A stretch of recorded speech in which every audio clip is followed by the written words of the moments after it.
My sister stole my inheritance and thought I'd never find out. I never thought my own sister would betray me. Growing up, we weren't exactly close, but we weren't enemies either.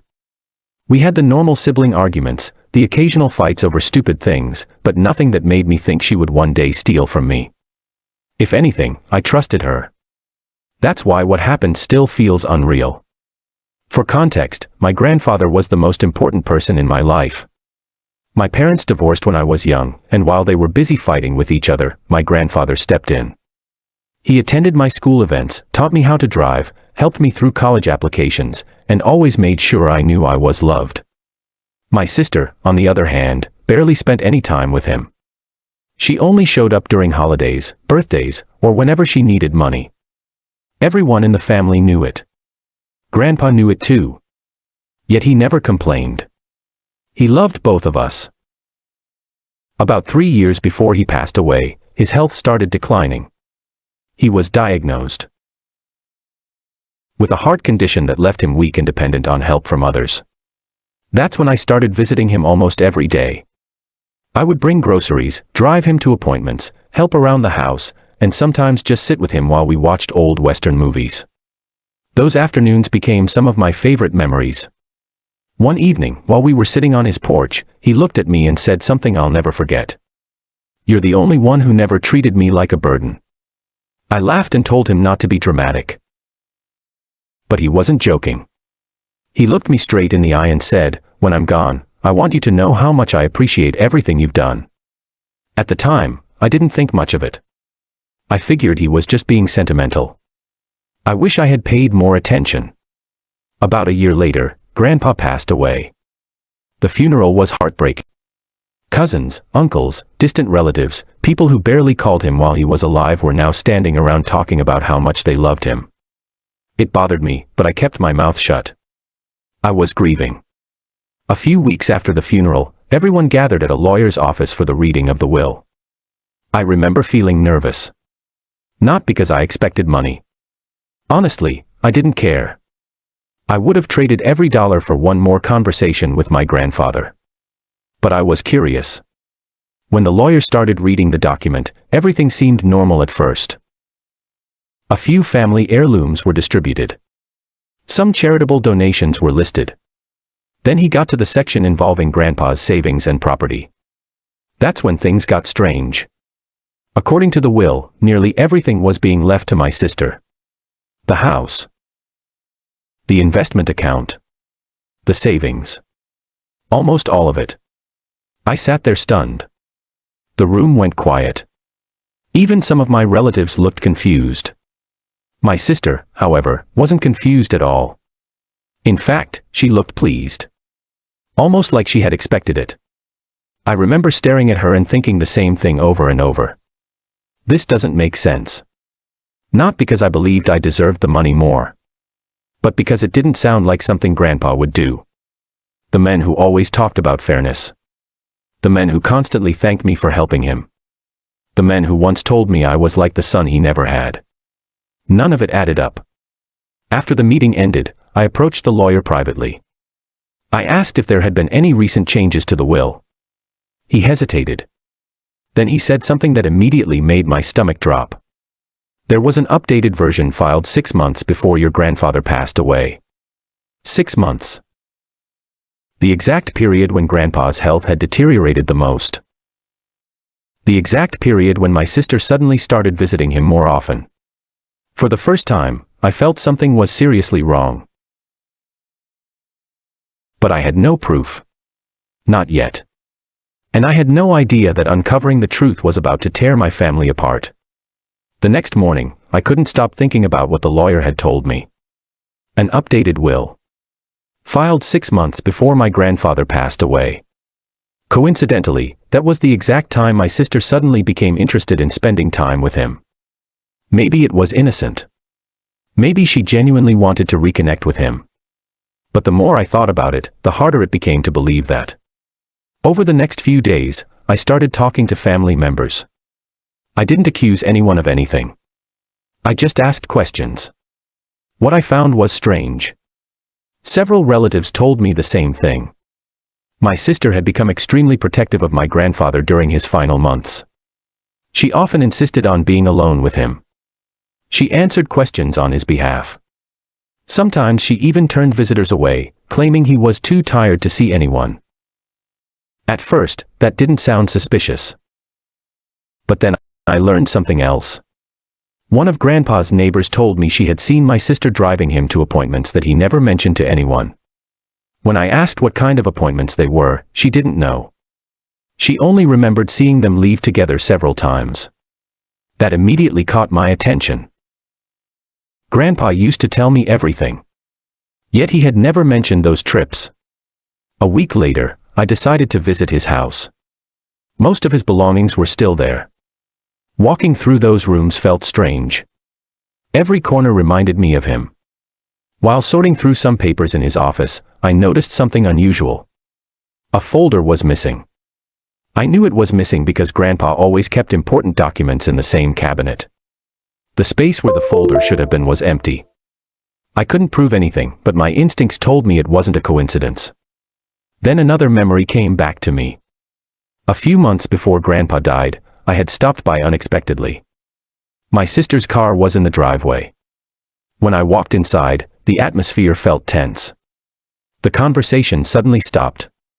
My sister looked nervous. Grandpa looked uncomfortable. At the time, I didn't think much of it. Now, I couldn't stop thinking about it. What had they been discussing? Why had they acted so strangely? The more pieces I put together, the more uneasy I became. Then I discovered something that changed everything. While going through old emails, I found a message from Grandpa sent just 3 months before he passed away. It was short. Only a few sentences. But one line stood out. I need to talk to you about something important when you get the chance. I never got that chance. A few days after sending that email, he was hospitalized. After that, he was too weak for long conversations. Reading those words sent chills down my spine. What was so important that he wanted to tell me? And why had he never mentioned it before? For the first time, I began to wonder if my grandfather had been trying to warn me. I still didn't have proof. Only questions. But every answer seemed to lead back to one person. My sister. And I was about to uncover something she had desperately hoped would stay buried forever. The more I investigated, the more convinced I became that something wasn't right. But suspicion isn't proof. I needed evidence. A few days later, I met with the lawyer in person. I asked if I could see copies of both wills, the original and the updated version. After some paperwork, he agreed. The moment I started comparing them, I noticed something strange. The original will divided Grandpa's estate much more fairly among several family members. The updated version was completely different. Almost everything had been transferred to my sister. What shocked me most was the timing. The updated will had been signed during a period when Grandpa was heavily medicated and struggling with his health. I tried not to jump to conclusions. But then I noticed another detail. The signature looked different. It wasn't completely different. It was close enough to pass a quick glance. But I had seen Grandpa's handwriting for years. Something felt off. I asked the lawyer whether anyone had witnessed the signing. He told me there were 2 witnesses listed on the document. When I saw their names, my stomach dropped. Neither of them were family members. In fact, I had never heard of either person before. That night, I barely slept. The next morning, I started digging again. After several hours of searching online and making phone calls, I finally found information on one of the witnesses. And the discovery left me speechless. The witness had connections to a company where my sister had worked years earlier.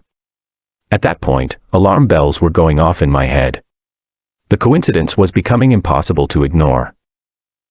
Then things got even worse. One of Grandpa's former caregivers agreed to meet with me. We sat down for coffee, and I asked if she remembered anything unusual during his final months. At first, she seemed hesitant. Then she told me something I wasn't expecting.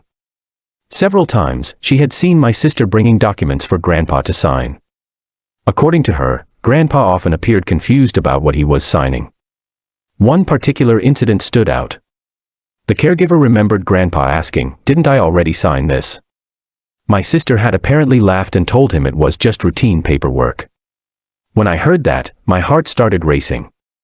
For the first time, I wasn't looking at a simple inheritance dispute. I was looking at possible manipulation.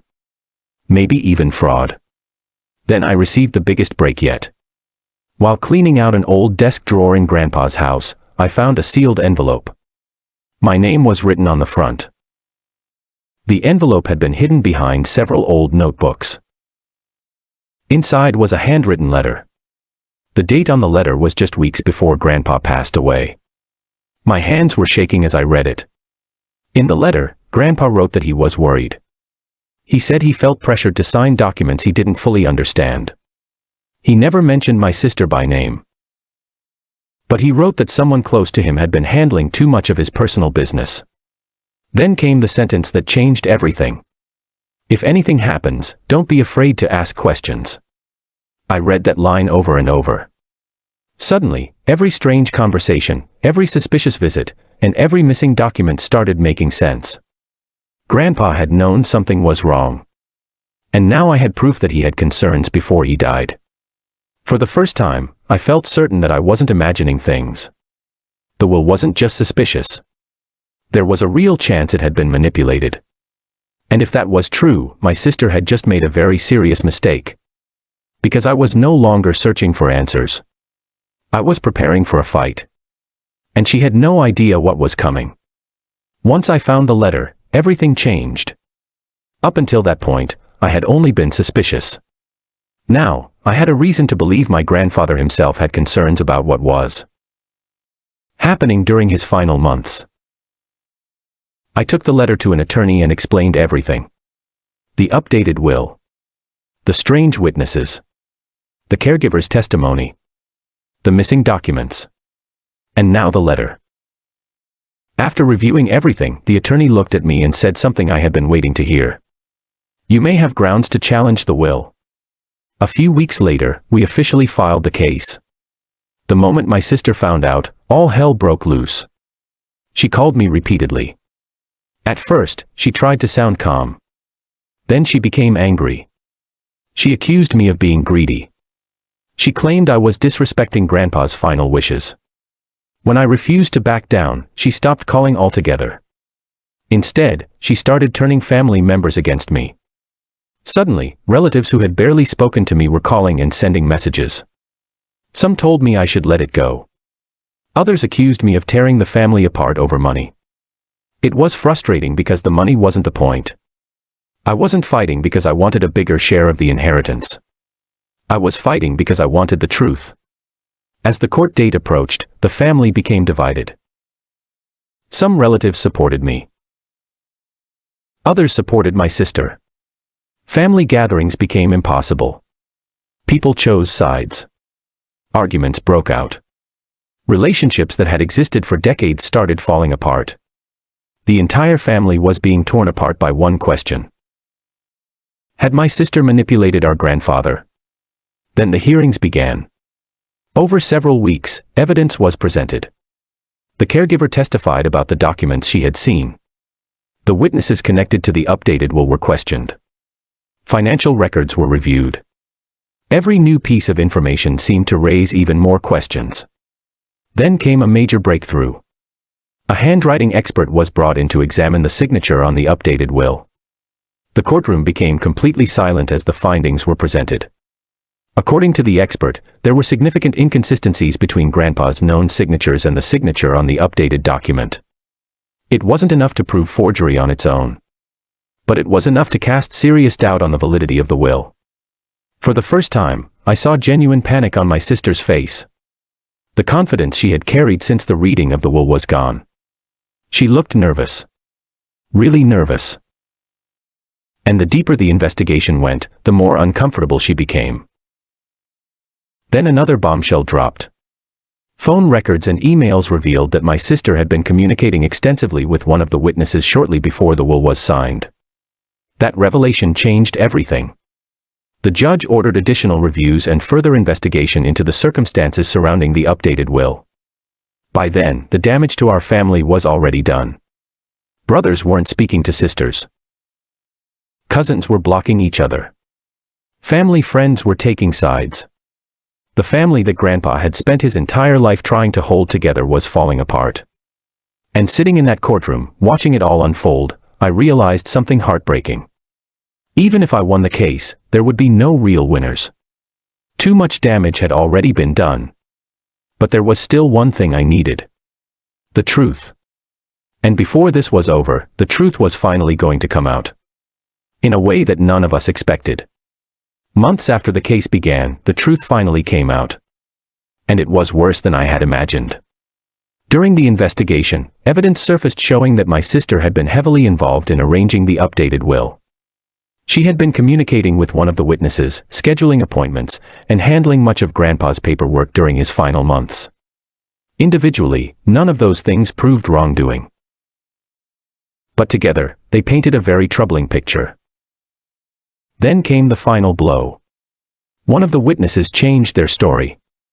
Under questioning, they admitted they had never actually known my grandfather personally. They had only been asked to sign paperwork confirming the document. The courtroom went silent. My sister looked like she had seen a ghost. For months she had acted confident, certain that nobody would ever question what had happened. Now everything was falling apart. After reviewing all the evidence, the court ruled that the updated will could not be considered reliable. The document was thrown out. Instead, the previous version of Grandpa's will was reinstated. The estate would be distributed according to the earlier document. When the ruling was announced, I didn't feel victorious. I didn't smile. I didn't celebrate. The only thing I felt was sadness. Because none of this should have happened. My grandfather had spent his entire life bringing people together. Now his final years had become the center of a family war. As for my sister, the consequences came quickly. Many family members who had supported her stopped speaking to her. Others felt betrayed after learning how much information she had hidden. Within months, she had isolated herself from almost everyone. The money she fought so hard to keep was gone. The relationships she destroyed were gone too. That was the real karma. Not losing the inheritance. Losing the trust of the people who once loved her. A few weeks after the case ended, I returned to Grandpa's house one last time. Most of his belongings had already been sorted. The rooms were empty. The house felt smaller than I remembered. I walked out to the porch where we used to sit together and watch the sunset. For a while, I just sat there in silence. Thinking. Remembering. Missing him. Then I thought about the letter he had left behind. The one that had started everything. The one that told me not to be afraid to ask questions. In the end, that letter wasn't really about the inheritance. It was about standing up for the truth. I realized that was the final lesson Grandpa had left me. Not every fight is about money. Sometimes it's about protecting someone's memory. Sometimes it's about doing what's right, even when it's painful. And sometimes the people who betray us aren't strangers. They're the people we trust the most. I never got the chance to have one last conversation with my grandfather. I never got to thank him for everything he did for me. But sitting there on that porch, watching the sun disappear below the horizon, I felt something I hadn't felt in a long time. Peace. Because the truth had finally come out. And no matter how much my sister tried to hide it, the truth had won. If Grandpa were there that day, I think he would have smiled. And for the first time since he passed away, I smiled too.